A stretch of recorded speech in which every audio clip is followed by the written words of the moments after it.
niloko mo. Ako ba talaga? Hindi ako maaaring magkamali.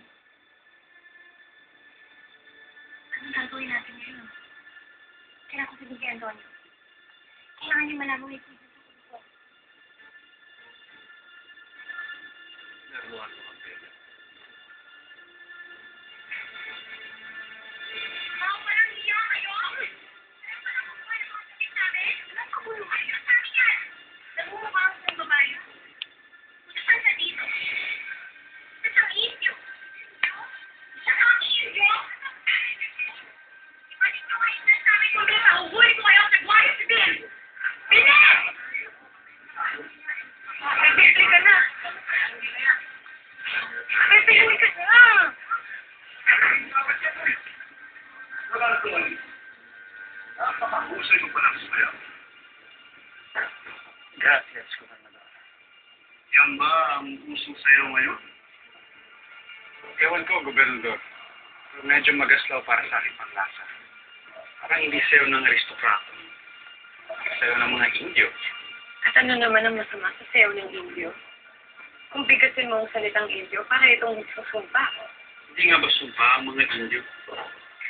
Hindi nga ba sumpa ang maging mangmang, walang silbi, kundi mag-araro, at magtibag ng adobe? Para silang mga taga. Kailangan lipulin bago pa sila dumami. Pero pinsan, ang sa tingin mo? Palagay ko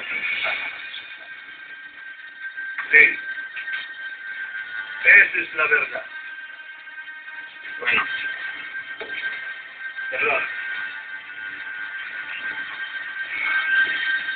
Alam mo na, Sofia.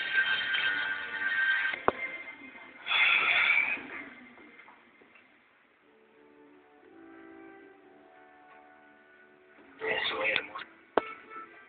¿Cómo podrá amar si no puedo decirle quién soy realmente? Ese es el precio que tiene que pagar. Si quiere guerra, no tendrá amor. El amor y la guerra nunca pueden coexistir.